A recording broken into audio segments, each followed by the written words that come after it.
Hello guys, welcome back to this channel. Guys, इस video में हम लोग बात करेंगे वोडाफोन आइडिया के बारे में एक नए एंगल से। लेकिन शुरू करें उससे पहले आपसे रिक्वेस्ट करूंगा कि अगर आप इस चैनल को फर्स्ट टाइम देख रहे हैं तो प्लीज़ सब्सक्राइब करके बेल आइकन को हिट कर लीजिए ताकि हर वीडियोस की नोटिफिकेशंस आपको मिलती रहें और आप सबसे पहले उसे देख पाएंगे।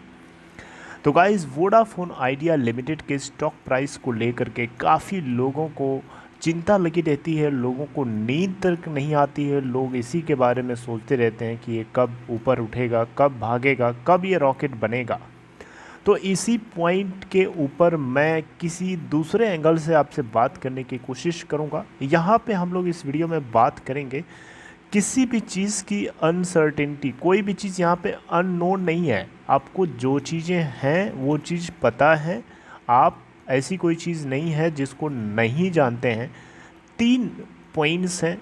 3 पॉइंट्स के ऊपर मुझे लगता है कि कंपनी अगर अगर 3 पॉइंट्स के ऊपर कंपनी काम करती है तो मुझे लगता है कि कंपनी के स्टॉक प्राइस को ऊपर भागने से कोई नहीं रोक सकता। 3 एस्पेक्ट्स हैं जिसके ऊपर मेरा फोकस है, जो आप ध्यान से सुनिएगा। उन तीनों पॉइंट्स के ऊपर कंपनी का अगर इम्प्रूवमेंट हो जाता है, कंपनी अगर अपने आप को इन तीनों एस्पेक्ट से अगर इम्प्रूव कर लेती है तो डेफिनेटली इसकी स्टॉक प्राइस जो है आपको ऊपर जाती हुई दिखाई दे सकती है। गाइस, ये लास्ट के हमने फ्राइडे का ये चार्ट आप देख सकते हैं। ये वाला फ्राइडे का चार्ट है। आप यहाँ देखें तो फ्राइडे को ये 8.40 की ओपन प्राइस के बाद आप देख सकते हैं यहाँ पे 8.50 के ऊपर क्लोजिंग देता है, जो कि 0.59% की तेज़ी है। आप यहाँ देखें तो 8.45 की लास्ट क्लोजिंग प्राइस थी।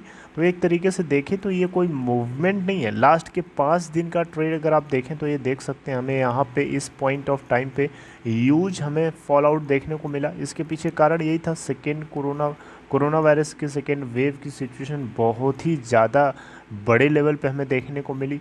और ये ऐसा हर स्टॉक में लगभग देखने को मिला। बैंकिंग स्टॉक से लेकर के हर स्टॉक में हमें देखने को मिला। तो उसका असर यहाँ पे भी था, राइट। इसके अलावा अगर आप देखें तो लास्ट के 5 साल का भी चार्ट मैंने आपके सामने लगाने की कोशिश करी है। ये आप देख सकते हैं लास्ट के 5 ईयर का चार्ट है। 5 साल में देखें तो ये लगभग 2017 और 2018 के आसपास ये 50 रुपये के ऊपर ट्रेड हुआ करता था। लेकिन उसके बाद से अगर हम देखें तो कंपनी के स्टॉक प्राइस में हमें लगातार मोनोटोनस गिरावट देखने को मिली है। आप यहाँ देख सकते हैं गिरावट में कहीं पे भी हमें ऊपर की तरफ सडन स्पाइक नहीं देखने को मिली है। लगातार शेयर प्राइस इसका गिरता गया है, जबकि इससे पहले आप देख सकते हैं हाइज लोज बनाता रहा है। लेकिन एक पॉइंट ऑफ टाइम के बाद हमें एक लुढ़कना जिसको बोलते हैं ना, बिल्कुल लुढ़कता गया, बिल्कुल लुढ़कती हुई सिचुएशन हमें देखने को मिली। और हाँ, इस पॉइंट ऑफ प्राइस के ऊपर जो है थोड़ा सा आपको यहाँ पे सुधार देखने को मिल रहा है। क्योंकि मैं आपको बताता हूँ, क्योंकि आपको याद नहीं होगा, 2.50 के आसपास लोअर साइड पे ये हिट कर चुका था। और उस समय वो टाइम था जब सुप्रीम कोर्ट से जो है पूरी तरीके से एडजस्टेड ग्रॉस रेवेन्यू को लेकर के जो फैसला सुना दिया गया था कि इन कंपनीज़ को देना पड़ेगा 58,000 करोड़ रुपए का। जब फैसला सुप्रीम कोर्ट ने सुनाया था तभी ये लुढ़क करके इतना ज़्यादा नीचे गया था। एक्चुअली उससे पहले अगर आप देखें तो कंपनी का जो स्टॉक प्राइस है वो 37, 38, 39 के आसपास ट्रेड हुआ करता था। लेकिन बीच में कंपनी की तरफ से राइट इशू जो है ओपन कर दिया जाता है फ़ंड रेज़ करने के लिए। 25,000 करोड़ रुपए के आसपास का इनको फ़ंड चाहिए था, तो इन्होंने राइट इशू कर दिया, जिसकी वजह से 37, 34 के आसपास, 38 के आसपास जो ट्रेड हो रहा था इसका स्टॉक प्राइस अचानक नीचे गिरता है।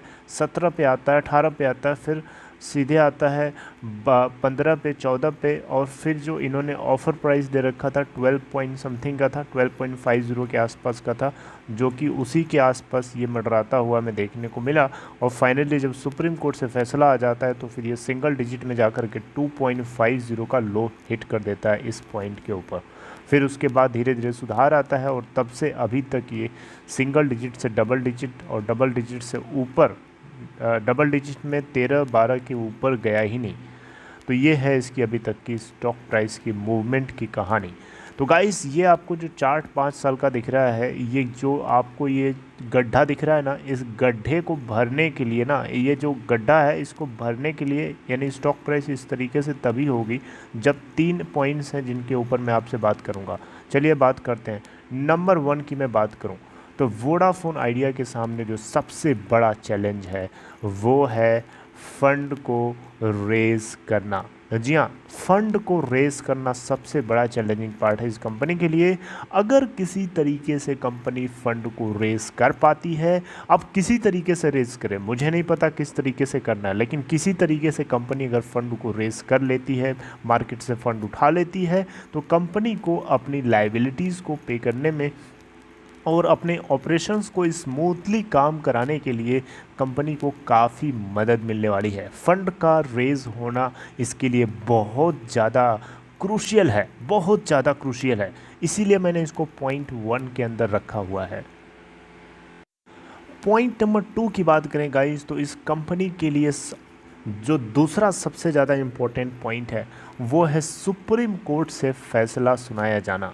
जी हाँ, सुप्रीम कोर्ट से जो फैसला आना है वो ये है कि कंपनी जो अपने 10 एनुअल इंस्टॉलमेंट्स में अमाउंट पे करेगी डॉट को, वो टोटल जो अमाउंट है उसके अंदर क्या कोई एरर है, क्या उसके अंदर कोई कमी है, क्या उसके अंदर कोई डॉट ने गलती कर रखी है, और गलती है तो फिर वो गलती क्यों है। सुप्रीम कोर्ट क्या उस गलती के बदले कुछ पेनल्टी चार्ज करेगा डिपार्टमेंट ऑफ टेलीकम्युनिकेशन के ऊपर?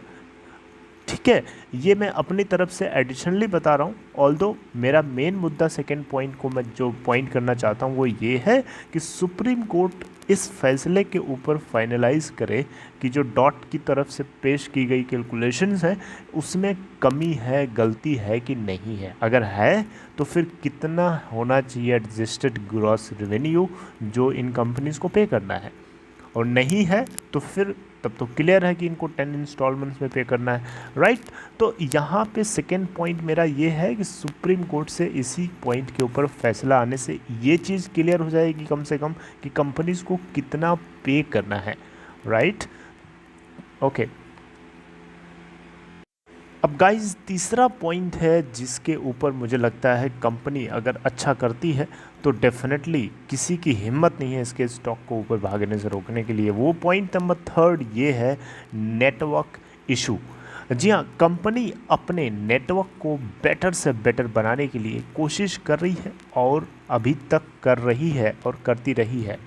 आपको बताना चाहूँगा कंपनी पूरे भारत देश में 3G ऑपरेशन को 4G के रूप में रैंप अप करने के लिए काम कर रही है। यानी सीधा सीधा आप समझिए 3G ऑपरेशन को ये 4G के रूप में कन्वर्ट करना चाहते हैं, क्योंकि इनको पता है कि 3G कस्टमर्स अब ख़त्म, 3G के तो कस्टमर्स इनके ऑलमोस्ट ख़त्म ही हो गए, फेज्ड मैनर में ये ट्रांसफॉर्म कर रहे हैं। अब ये 2G को भी 2G कस्टमर्स को 4G में कन्वर्ट कर रहे हैं। एक तरीके से इस कंपनी के पास स्पेक्ट्रम की कमी नहीं थी, थोड़ी बहुत जो थी उसको इन्होंने ऑक्शनिंग कर लिया है और अपने एग्जिस्टिंग स्पेक्ट्रम को यूज़ करके अपने 4G कस्टमर्स के नेटवर्क को बेस्ट से बेस्ट ये ऑफ़र करें ताकि कॉम्पिटिटर्स के लेवल से कहीं ये ऊपर हो गए, तभी कोई कस्टमर या सब्सक्राइबर इनको सब्सक्राइब करेगा, अदरवाइज़ क्यों करेगा। सिंपल सी बात है।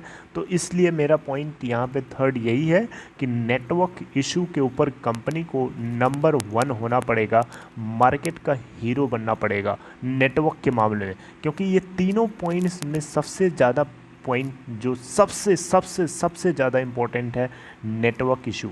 कंपनी का नेटवर्क इशू अगर अच्छा होगा डेफिनेटली लोग नेटवर्क के लिए ही, क्योंकि कोई भी कस्टमर होता है, आप भी अगर सब्सक्राइब करते होंगे तो उस कंपनी के रिचार्जेस को नहीं आप चूज़ करते होंगे जो आपको बेस्ट क्वालिटी नहीं प्रोवाइड करता है।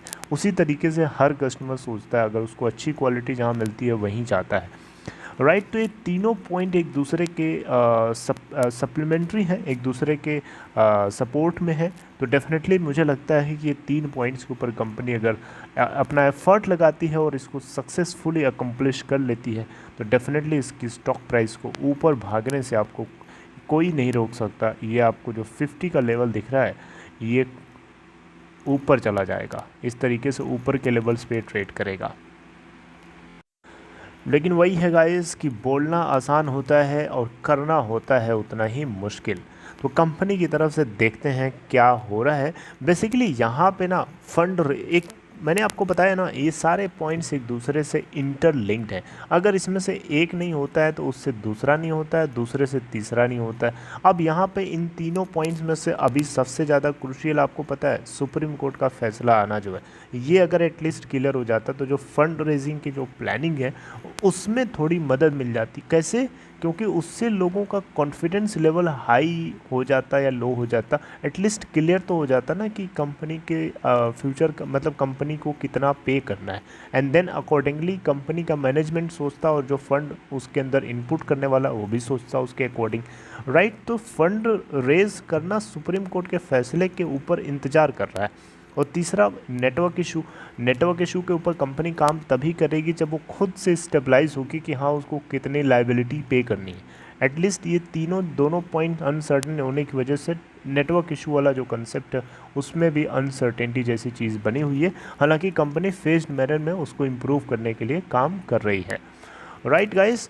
तो ये 3 पॉइंट्स थे जो मुझे लगते थे कि इन 3 पॉइंट्स के ऊपर कंपनी काम करेगी तो डेफिनेटली इसके स्टॉक प्राइस को ऊपर भागने से किसी की हिम्मत नहीं है रोक पाने की, कोई नहीं रोक सकता, राइट। आपको क्या लगता है गाइस, आपको क्या इन 3 पॉइंट्स के अलावा और कोई पॉइंट्स लगता है जहां से आपको लगता है कि कंपनी कमज़ोर है, जहां से इसको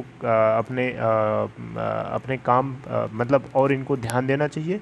आप मुझे कमेंट बॉक्स में चाहें तो बता सकते हैं। See you guys next time updating something new. Till then, take care.